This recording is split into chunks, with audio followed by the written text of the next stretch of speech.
আসসালামু আলাইকুম। আজ আমরা চলেছি মদিনা প্রদেশের ঐতিহাসিক বদরের ভূমিতে। ছোটবেলায় আমরা সবাই ইসলামের ইতিহাস পড়েছি, বিশেষ করে বদরের যুদ্ধের কথা। প্রতিটি মুসলিম শিশুর হৃদয়ে এই কাহিনী কিন্তু গভীরভাবে গেঁথে থাকে। আমিও শৈশবে স্বপ্ন দেখতাম যদি কোনোদিন বদরের ময়দান নিজ চোখে দেখতে পারি। আলহামদুলিল্লাহ, আজ সেই স্বপ্ন পূরণ হতে চলেছে। আমরা জীবনে একটি বিশেষ দিন এই বদরের ময়দান ভ্রমণ করছি। বদরের যুদ্ধের পেছনে একটি দীর্ঘ কাহিনী রয়েছে। মক্কার কুরাইশরা মুসলমানদের উপরে অমানবিক নির্যাতন চালানো শুরু করলো। তারা মুসলমানদের উপর সামাজিক বয়কট চালায়, নতুন মুসলমানদের উপর শারীরিক নির্যাতন হতো এবং কেউ কেউ শাহাদাত বরণ করতেন। এমন নির্যাতনের কারণে আল্লাহর হুকুমে মুসলমানরা মদিনায় হিজরত করেন। এখানে এসে তারা একটি স্বাধীন সমাজ গঠন করেন, কিন্তু কুরাইশরা চুপ করে থাকেনি। তারা মুসলমানদের সাথে শত্রুতা অব্যাহত রাখে। কুরাইশদের সম্পদ বোঝাই একটি কাফেলা সিরিয়া থেকে মক্কার দিকে আসছিল। তখন গুজব ছড়িয়ে পড়ে যে মুসলমানরা সেই বহরকে হয়তো আক্রমণ করতে চায়। আবু সুফিয়ান ছিলেন কাফেলার নেতা। তিনি সহায়তার জন্য মক্কায় দূত মারফত খবর পাঠান। বার্তা পেয়ে মক্কা থেকে কুরাইশদের একটি দল আবু সুফিয়ানের কাফেলাকে সাহায্য করার জন্য মদিনার উদ্দেশ্যে রওনা হয়। মারিফ ইসলামী অনুসারে সিরিয়া হতে আগত কাফেলা মক্কায় পৌঁছে গিয়েছিল ঠিকই, অর্থাৎ কুরাইশদের উচিত ছিল মদিনার দিকে যাওয়া যে কাফেলা তাকে ফেরত নিয়ে আসা। অর্থাৎ আবু সুফিয়ানকে হেল্প করতে যাচ্ছিল যে কাফেলা তাকে ফেরত নিয়ে আসা। কিন্তু আবু জাহালের পীড়াপিড়িতে তারা মদিনার দিকে অগ্রসর হতে থাকে। 16ই রমজান তারা বদর নামক স্থানটিতে শিবির স্থাপন করে। বলা হয়ে থাকে এই পক্ষে লোক সংখ্যা ছিল 900 থেকে 1000 এবং সবাই ছিল সশস্ত্র। সংবাদ পেয়ে ইসলামের নবী সাল্লাল্লাহু আলাইহি ওয়াসাল্লাম বদরের উদ্দেশ্যে অগ্রসর হন। 17ই রমজান 313 জন সঙ্গী নিয়ে তিনি ময়দানের কাছাকাছি পৌঁছান। রাসূলুল্লাহ সাল্লাল্লাহু আলাইহি ওয়াসাল্লাম আল্লাহর দরবারে দাঁড়িয়ে কেঁদে দোয়া করলেন। আল্লাহর রহমতে মুসলমানদের সহায়তায় ফেরেশতারা নাজিল হন। যুদ্ধ শেষে কুরাইশদের প্রায় 70 জন নিহত হয়, 70 জন বন্দী হয়, আর মুসলমানদের পক্ষে শহীদ হন মাত্র 14 জন। এই বিজয় ইসলামের ইতিহাসে একটি মোড় ঘুরিয়ে দেয়। মুসলমানরা প্রমাণ করে দেন সংখ্যা নয়, বরং ঈমান এবং আল্লাহর সাহায্যই প্রকৃত শক্তি।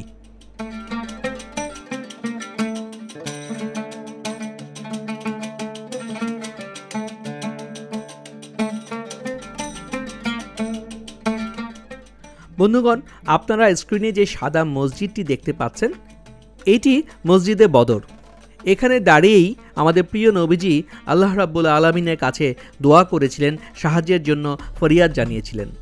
আজও হাজি সাহেবরা এবং বিভিন্ন পর্যটকেরা এখানে এসে নামাজ পড়েন এবং দোয়া করেন।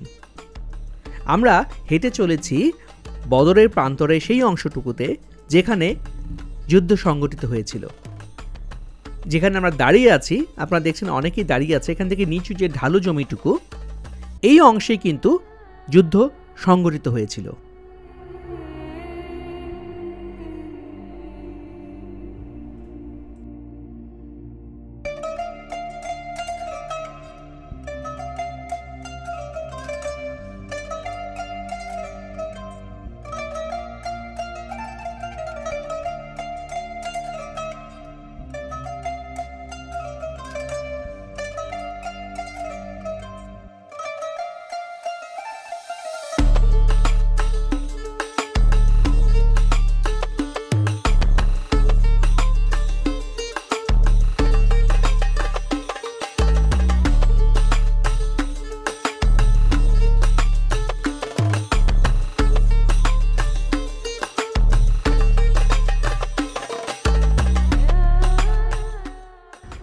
দূরে যে স্পটটা দেখা যাচ্ছে, এটা হচ্ছে সেই স্পট যেখানে আবু জেহেলকে হত্যা করা হয়।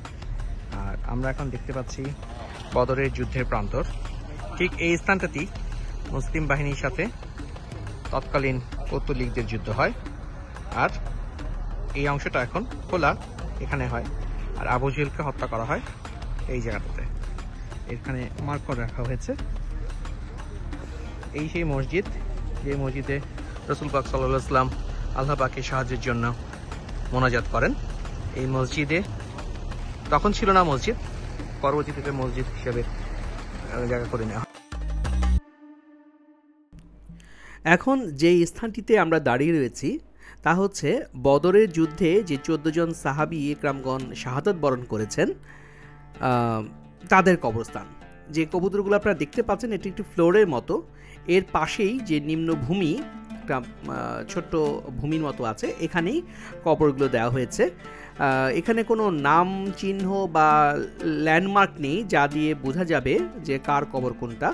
আমি একটু জুম করার চেষ্টা করছি, দূর থেকে ভিডিও করতে হচ্ছে, স্পষ্ট বোঝা যাচ্ছে কিনা আমি বুঝতে পারছি না, আমি আন্তরিকভাবে দুঃখিত। যে বিল্ডিংগুলো দেখা যাচ্ছে এবং এখানে যেই কবুতরগুলো উঠছে এর মাঝখানেই ভূমিটা দেখতে পাচ্ছেন কিছু ঘাসের মতো রয়েছে, এখানে কিন্তু কবরগুলো দেওয়া হয়েছে। ওনারা বদর যুদ্ধে শহীদ হয়েছিলেন।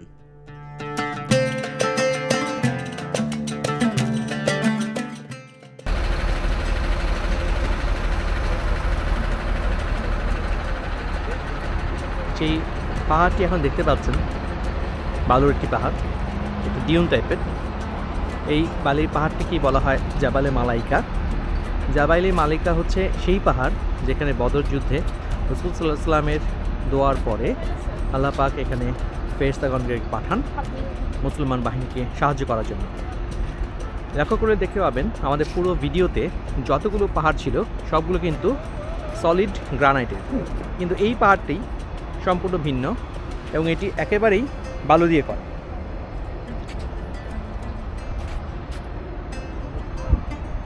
আমরা এখন এই বালুর পাহাড়টি দেখছি, দূরে অনেক মানুষ উঠে যাচ্ছে। এবং এই পাহাড়টার সাথে আসলে অন্য কোনো পাহাড়ের কোনো মিল খুঁজে পাবেন না।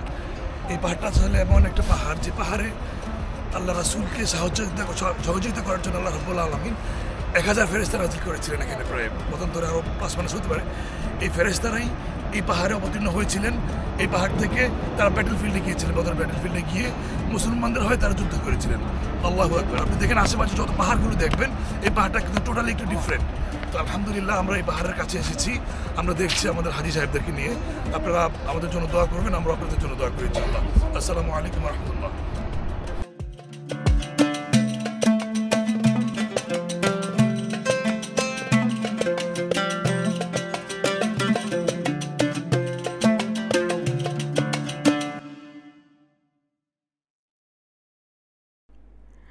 বদরের প্রান্তর হতে আমরা এখন চলেছি মদিনা শরীফের কাছাকাছি আরেকটি ঐতিহাসিক জায়গা বীরে শিফা কূপের দিকে।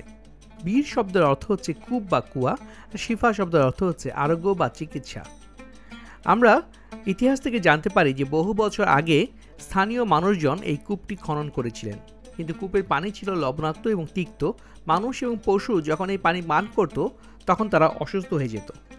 বীর শিফা যাওয়ার পরে আমরা শাহিন ভাইয়ের কাছ থেকে বীর শিফার ইতিহাস সম্পর্কে শুনব।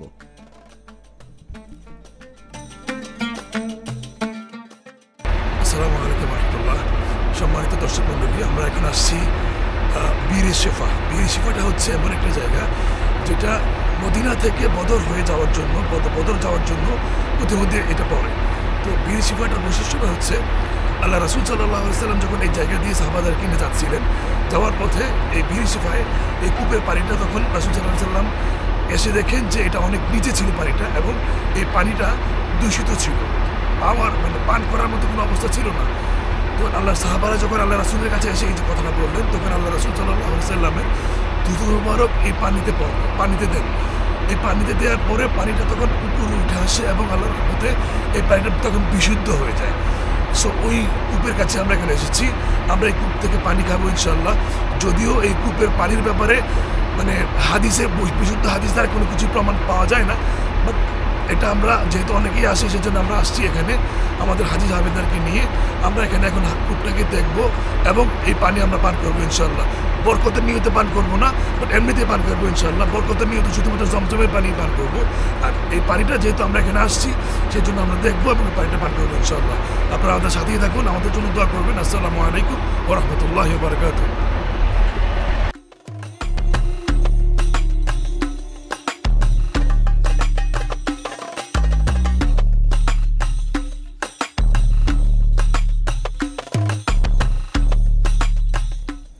বীর শিফা সংলগ্ন এলাকায় স্থানীয় মানুষজন বিভিন্ন রকমের বিভিন্ন সাইজের গ্যালন বা কন্টেইনার বিক্রি করছে।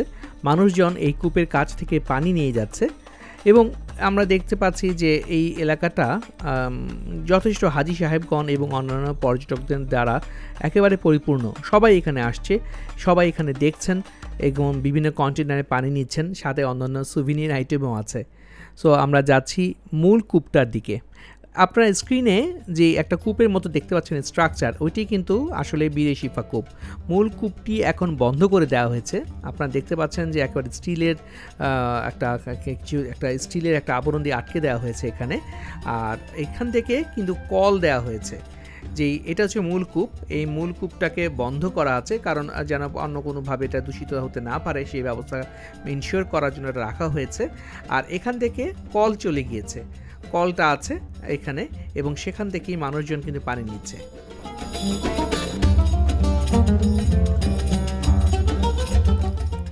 বন্ধুরা, আজকের ব্লগটি আমার হৃদয়ের সবচেয়ে কাছে একটি ব্লগ। বদরের ভূমি, জাবালে মালাইকা, শহীদ সাহাবাদের কবর সব কিছু মিলিয়ে এটি আমার জীবনের একটি আবেগঘন স্মৃতি হয়ে থাকবে। আপনাদের কাছে যদি এই ব্লগটি ভালো লেগে থাকে, আপনাদের কাছে অনুরোধ রইল একটি লাইক করবেন, কমেন্ট করবেন আর আমাদের চ্যানেলটি সাবস্ক্রাইব করতে ভুলবেন না। আজকে এই পর্যন্তই। আল্লাহ পাক আমাদের সবাইকে বদরের শিক্ষা হতে অনুপ্রাণিত হবার তৌফিক দান করুন। দেখা হবে পরের ব্লগে ইনশাল্লাহ। আল্লাহ হাফিজ। আসসালামু আলাইকুম।